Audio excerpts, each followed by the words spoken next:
Today, we're shedding light on a rare disease known as acromegaly, a condition in which the body produces too much growth hormone, causing body tissues and bones to grow more quickly, which can lead to serious health problems. Here to share more information on the disease and treatment options, we have Becky, who currently lives with it, an endocrinologist and a professor at the David Geffen School of Medicine at UCLA, Dr. Anthony Haney, who treats people living with the disease.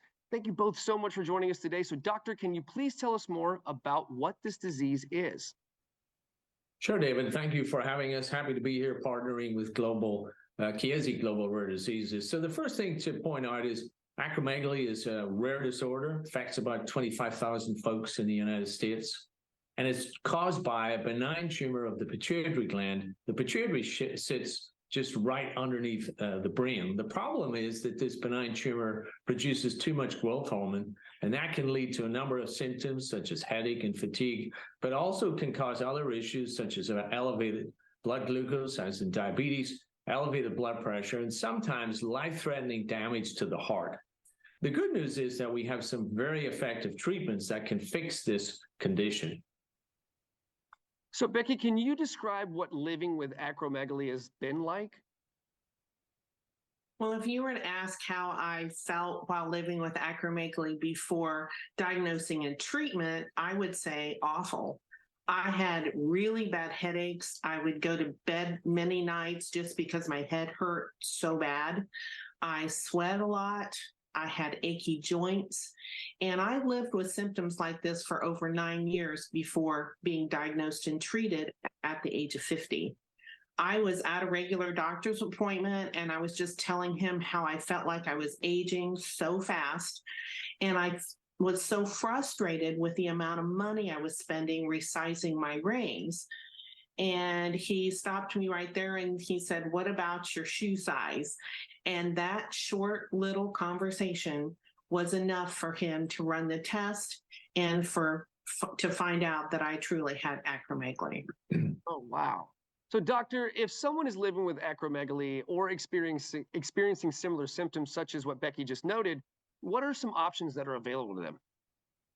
Yeah, so David, in almost all cases, we start with surgery to try and remove as much of the tumor as possible. The problem is it's very difficult to get all of these tumors removed. And so over half of folks after surgery will still have elevated growth hormone. And in that case, then we usually use a medication. And until a few years ago, one of the most effective medications that we have was given as a monthly painful injection, which was very unpleasant, as you can imagine. But in 2020, the FDA approved a new version of these drugs, oral octreotide or Mycapssa, and this drug can be given as a twice daily capsule taken by mouth. I should say that if you have acromegaly, you really want to talk to your doctors and figure out what is the best treatment for you specifically.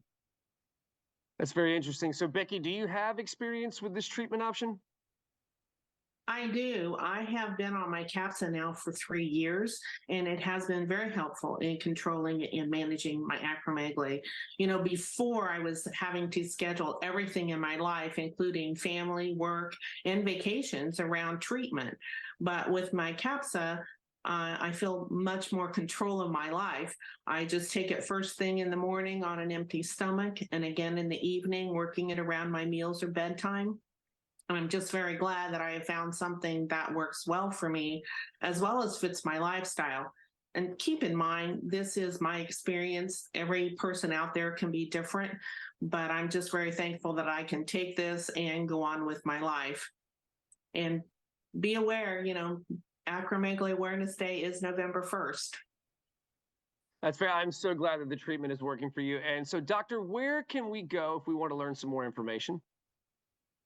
So for this drug specifically, mycapssa.com, and then for other information about acromegaly, I would just get on the web and put in the diagnosis, and there's some great resources there. Excellent. Thank you both for your time today. I really appreciate it. And guys, you know, if you want to watch this segment again or learn some more information, all you have to do is head to our website.